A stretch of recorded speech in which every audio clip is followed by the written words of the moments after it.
மன்னான் இறையின் மாமறை குர்ஆன் மனதில் முழுதாய் ஏந்தவே கண்ணாளர் நபி மஹ்மூத் அவர்களின் பொருட்டாள் அருள்வாய் தூயனே. பிஸ்மில்லாஹிர் ரஹ்மானிர் ரஹீம். மஸலுல் ஜன்னதி அல்லதி உஇதல் முத்தகூன் தஜ்ரி மின் தஹ்திஹல் அன்ஹார் உகுலுஹா دائم وظلها تلك عقبى الذين اتقوا وعقبى الكافرين النار.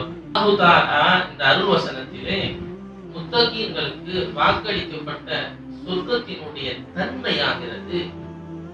அந்த சொர்க்கத்திலே நீர் ஆறுகள் எல்லாம் அருவிகள் எல்லாம் ஓடிக்கொண்டிருக்கும் என்று சொல்லிட்டு உக்குலுஹா தாயிம் வதில்லுஹா, அந்த சொர்க்கவாதிகளுடைய உணவு நிலையானதாக இருக்கும், அந்த சொர்க்கத்திலே நிழலும் நிலையானதாக இருக்கும் என்று அல்லாஹ் சொல்கிறார். இந்த அருள் வசனத்தை அவதானித்த ரோமானிய பேரரசை சார்ந்த அரசர் ஒருவர் இஸ்லாமியர் ஒருவரை அழைத்து, உங்களுடைய அல் குர்ஆனிலே இந்த ஆயத்திலே எங்களுக்கு விளக்கம் தேவைப்படுகிறது, உங்களிலே நன்கு தேர்ந்த ஒரு ஆலிமை அறிஞரை எங்களிடத்திலே அழைத்து வாருங்கள் என்று சொல்லுகிறார். இஸ்லாத்தை சார்ந்த ஒரு பெரிய அறிஞர் அங்கு அழைத்து வரப்படுகிறது. ரோமானிய பேரரசு இந்த ஆயத்தை முன்வைத்து, உக்குலுஹா தாயிம், குர்ஆன்ல சொர்க்கத்தில் உள்ள அந்த முத்தகீன்களுக்கு உணவு நிலையானது என்று சொல்லப்படுது. பொதுவா யதார்த்தம் என்னன்னு கேட்டா, இப்ப நீங்களும் நாமளும் அறிந்த விஷயம், ஒரு உணவு சாப்பாடு சொன்னா அது எடுக்க என்ன செய்யும் சொல்லுங்க, கூடுமா குறையுமா? குறையும். ஆனா உங்க குர்ஆனிலே அந்த உக்குலுஹா தாயிம், அதுல உள்ள உணவு சாப்பாடு வந்து எல்லாமே நிலையா இருக்குன்னு சொல்லப்படுது. அது எப்படி யதார்த்தம் என்ன எடுக்க குறைய வேண்டும் அல்லவா, இது எப்படி ஸ்டாண்டர்டா இருக்கும் அப்படின்னு கேட்கப்படுது. அந்த ஆணி பெருமகனார் சுப்ஹானல்லாஹ் ஒரு உதாரணத்தின் மூலமாக விடையளித்தார்கள். அங்கே சூழ இருந்த மக்களிடத்திலே ஒரு விளக்கை கொண்டு வாருங்கள் என்று சொன்னார். விளக்கு கொண்டு வந்து முன்னால் வைக்கப்பட்டார்.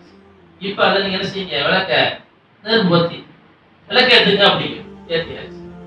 சூழல் இந்த மத்தவர்கிட்ட நீங்க எல்லாரும் ஒவ்வொரு விளக்க கொண்டு வாங்க அப்படின்னு சொல்லப்பட்டுச்சு. ஃபார் எக்ஸாம்பிள், உதாரணத்துக்கு ஒரு மெழுகுவத்தி ஏற்றப்படுது.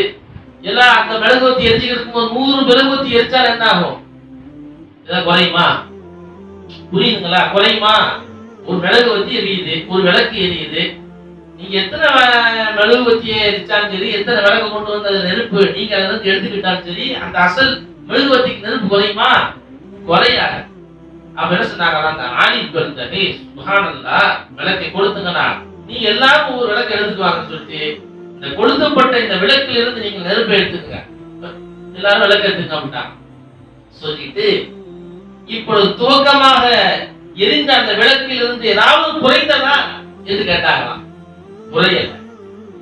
இது மாதிரியாத்தான் சொர்க்கவாதிகளுக்கு சொர்க்கத்திலே உணவு என்ன செய்யாது, எடுக்கப்பட்டாலும் என்ன செய்யாது, குறையாது என்று சொல்கிறார். இந்த விஷயத்தை அல்லாமா ஷஅராவி ரஹ்மத்துல்லாஹி அலைஹி அவங்க தஃசீர்ல பதிவு செய்யறாங்க. கீழே போடுறாங்க, அந்த விளக்குக்கு எவ்வளவு எண்ணெய் ஊத்தப்படுச்சோ அவ்வளவு தூரம் எரியும். ஆனால் அல்லாஹ் சுப்ஹானஹு வ தஆலாவுடைய சொர்க்கத்துல அவருடைய பேருபகாரம் கருணை அல்லல்ல குறையாது என்று சொல்லிவிட்டு இந்த ஆலிமுடைய உதாரணத்தை பிரஸ்தாபமாக எழுதுகிறார்கள். அதுக்கு அடுத்து இன்னொன்று சொல்றாங்க, இன்னொரு விஷயத்தையும் பதிவு செய்யறாங்க. ஒரு கேள்வி, சொர்க்கத்துல வந்து டாய்லெட் போறது உண்டா? இது சொர்க்கத்துல சிறுநீர் மலஜலம் பொதுவா ரெண்டு கழிக்குமா கேள்வி இதை நினைச்சு பார்த்திருக்கீங்களா நீங்க? சொர்க்கத்துல ஹதீஸ்ல ரசூலுல்லாஹி ஸல்லல்லாஹு அலைஹி வஸல்லம் சொல்லிட்டாங்க, அது ஒரு கிளீன் சிட்டி. அங்க காரி எச்சில், பொதுவா எச்சில், கார எச்சில், மூக்கு சிந்துறது, ஒண்ணுக்கு போறது, ரெண்டுக்கு போறது எதுவுமே கிடையாது, எதுவுமே கிடையாது. சஹாபாக்கள் ஸல்லல்லாஹு அலைஹி வஸல்லம் கேக்குறாங்க, அப்ப உணவு சாப்பிடுற அந்த நிலை என்னன்னு கேக்குறாங்க. சொர்க்கவாதிகள் நினைச்சாலே வந்து நிக்கும், என்ன அவங்க என்ன நினைச்சாங்களோ அந்த உணவுகள் வந்து என்ன செய்யும், நிற்கும். சுப்ஹானல்லாஹ். அதை பத்தி அல்லாஹ் அல்-குர்ஆன் ரொம்ப அழகா பிரஸ்தாபமா சொல்லுவான். சரிங்களா? அப்ப சாப்பிடுற சாப்பாடு எப்படி செரிமானமாகும்?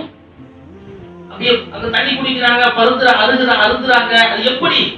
அங்க சென்னீர் கிடையாண்டாச்சு, அங்க டாய்லெட் போறது ஒண்ணும் கிடையாண்டாச்சு. அப்ப எப்படி சாப்பிடுற சாப்பாடு சஹாபா பெருமக்கள் கேட்கிறாங்க. அதுக்கு ஸல்லல்லாஹு அலைஹி வஸல்லம் சொன்னாங்க, ஜுஷாஉன் வ ரஷ்உன் கரஷ்இல் மிஸ்க் அப்படின்னு சொல்றாங்க. சொர்க்கவாசி சாப்பிடுறாங்கல்ல, தண்ணி குடிக்கிறாங்கல்ல, இதெல்லாம் எப்படி கேட்டா ஏப்ப விடுவாங்க. ஒண்ணு எப்படி விடுவாங்க? ஏப்ப விடுவாங்க. இப்ப நம்ம யாராச்சும் சொல்றாங்க ஏப்ப விட்டா பக்கத்துல நிக்க முடியுமா? மாத்தலாம்.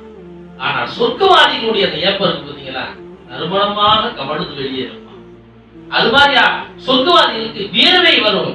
ஸல்லல்லாஹு அலைஹி சொல்றாங்க, மிஸ்க் கஸ்தூரி மனம் போல அவருடைய வேர்வை வெளிப்படும். அப்ப சொர்க்கவாதிகளுடைய அவங்க சாப்பிடுற சாப்பாடு வந்து ஏப்பம், ஒரு ஏப்பம் விடுவாங்க, அப்புறம் வேர்வை இதுல என்ன ஆயிடுமா, வெளியாக செரிச்சு விட்டுரும்.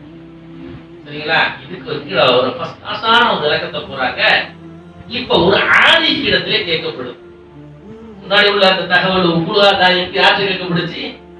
ஆலிஃப்ட கேட்கப்படுச்சு. இதுக்கு ஒரு ஆலிஃப்ட கேட்கப்படுச்சு. ஆலிம்க்கு ஆலிஃப்க்கு என்ன டிஃபரன்ஸ்? ஆலிம்ங்கிறவர் ஷரியத் கல்வி, மார்க்க கல்வியை கற்றிருப்பாங்க.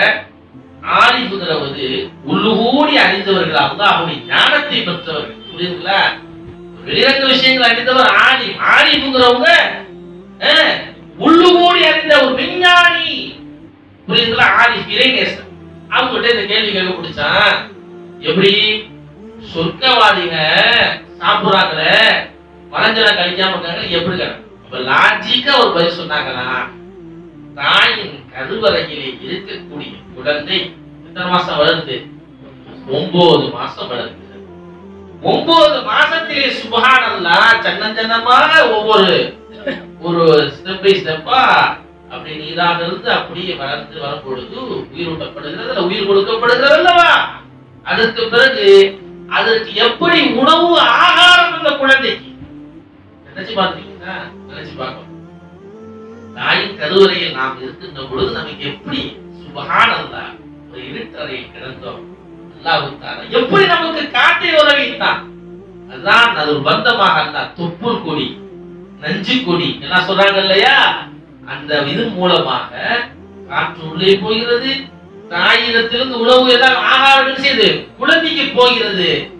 அங்கே கருவறையில் தாயிடத்திலிருந்து ஆகாரத்தை பெறப்பட்ட அந்த குழந்தை அது தாயிட்டு எப்படின்னாங்க,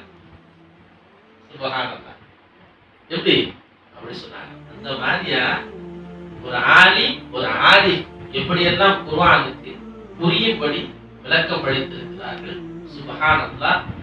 ஆக குர்ஆனுடைய வசனங்கள் எப்படிப்பட்டது பாத்தீங்களா? அல்லாஹ் சுப்ஹானஹு வ தஆலா அந்த குர்ஆன் விளங்கி நடக்கூடிய பாக்கியத்தை நம்ம அனைவருக்கும் தருவானாக.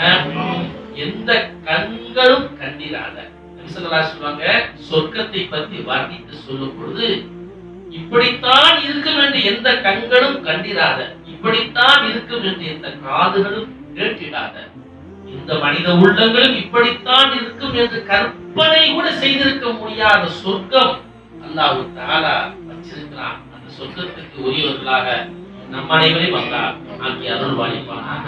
வாஹிர் தவானா அல்ஹம்துலில்லாஹி ரப்பில் ஆலமீன். வஸ்ஸலாமு அலைக்கும் வரஹ்மத்துல்லாஹி வபரகாத்துஹு.